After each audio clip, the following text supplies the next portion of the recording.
Bismillahirrahmanirrahim. Alhamdulillahirrabbilalamin. Assalatu wassalamu ala rasulillah.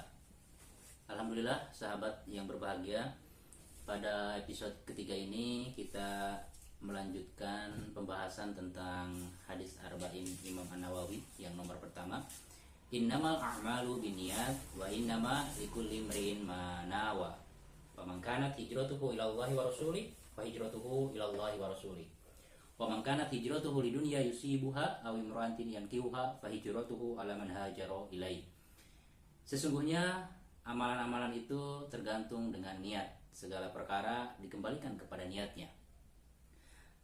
Maka kita melihat bagaimana Syekh Utsaimin rahimahullah memberikan sebuah penjelasan atau syarah terhadap hadis tersebut. Beliau mengatakan bahwa hadis ini adalah hadis yang menjadi dalil pokok yang kokoh yang berkaitan dengan amalan-amalan hati. Karena sesungguhnya niat merupakan sebuah amalan-amalan hati. Ini menjadi sebuah pelajaran yang berharga di mana innamal a'malu binniyat, amalan-amalan itu tergantung dengan niatnya, menjadi sebuah pengingat untuk kita semua bahwa sebelum kita melakukan apapun itu, maka kita harus meluruskan niatnya. Karena bisa jadi amalan-amalan yang sama yang dilakukan oleh seseorang dalam tempat yang sama dengan kegiatan yang sama, tetapi bisa jadi nilai pahalanya itu berbeda jauh. Walaupun rutinitasnya sama, walaupun aktivitasnya sama, tetapi yang membedakannya yaitu niatnya.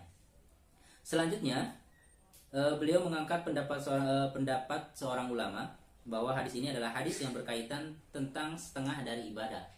Mengapa hadis ini disebut hadis setengah dari ibadah?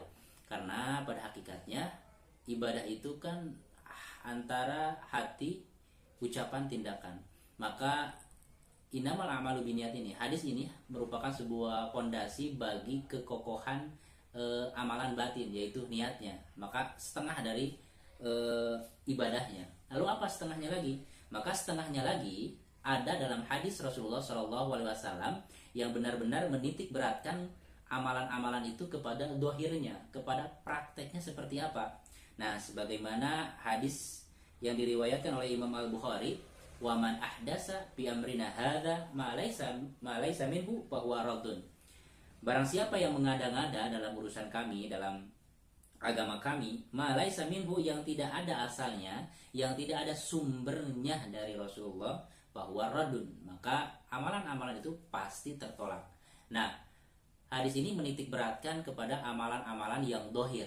Nah, jadi kesimpulannya bahwa selain niat yang harus lurus dalam amalan, dalam ibadah, dalam aktivitas apapun, maka khusus untuk ibadah-ibadah yang makdoh, ibadah-ibadah yang sudah ditentukan prakteknya, seperti sholat, saum, kan ada sebuah aturan mainnya yang tidak bisa seseorang membuat-buat, merekayasa amalan-amalan yang sudah ditentukan. Contoh, sholat diawali dengan takbir, dia membuat sebuah terobosan, diawalinya dengan salam dulu baru takbir. Nah, itu kan ngaco, berarti raddun, tertolak. Kenapa tertolak?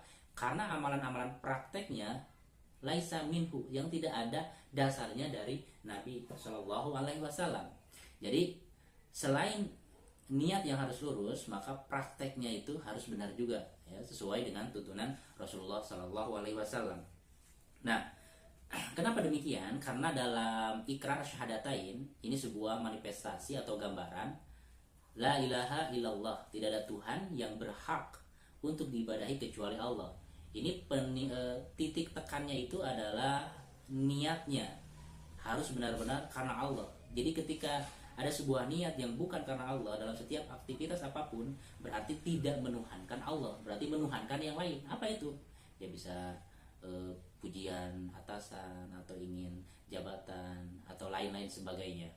Nah, maka selain niat ada titik tekan yang kedua, yaitu wa asyhadu anna Muhammadar Rasulullah, dan aku bersaksi bahwa Nabi Muhammad itu adalah utusan Allah.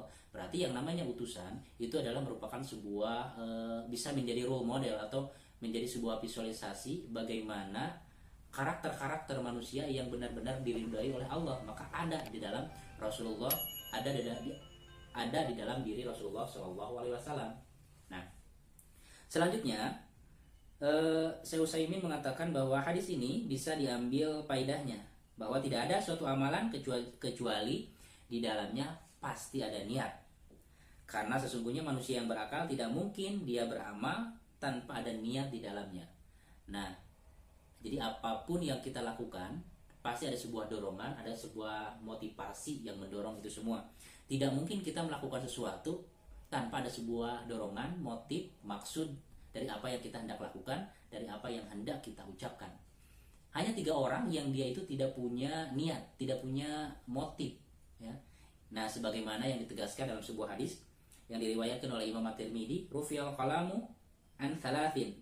Diangkat pena malaikat itu, amalan-amalan itu dari 3 orang, 3 kelompok. Minal majnuni hatta yufiqo, dari orang yang gila sampai dia sembuh. Orang gila pasti ketika melakukan apapun pasti tidak ada niat di dalamnya. Kenapa?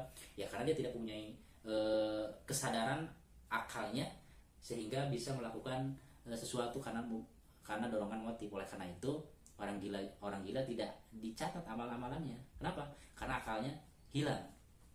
Selanjutnya wa'an naimi hatta yastaiqidha, dan yang tidur sehingga dia bangun.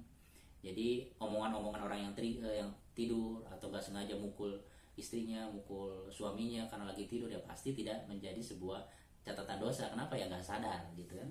Bisa jadi mimpi buruk ataupun yang lainnya.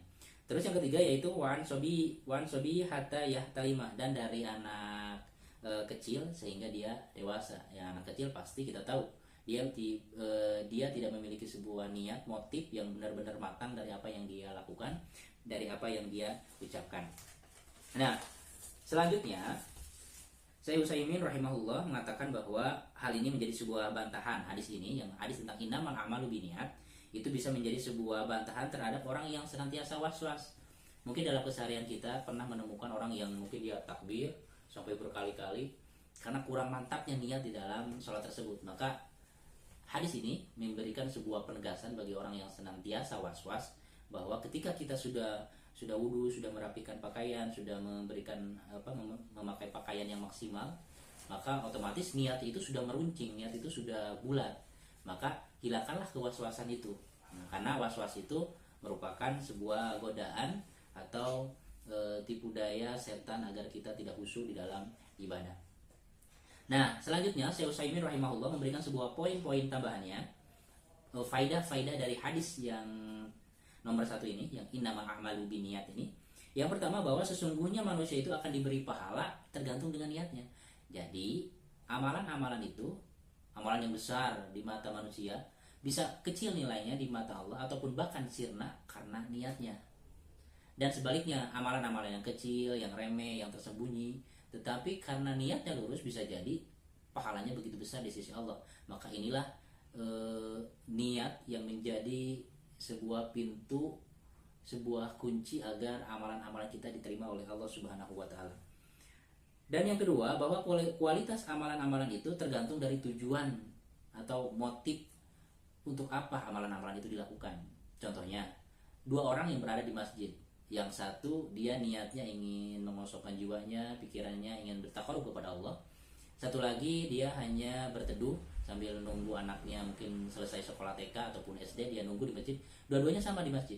Tetapi pasti dari 2 orang ini di mata Allah pahalanya berbeda walaupun sama-sama di masjid. Kenapa?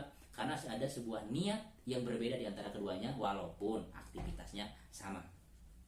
Poin yang ketiga yaitu maka seyogianya bagi seorang pengajar. Nah, ini bagi seorang pengajar, di sini ada sebuah metodologi pengajaran dalam hadis tersebut. Pamakana hijratuhu ilallahi wa rasulih fa hijratuhu ilallahi wa rasulih.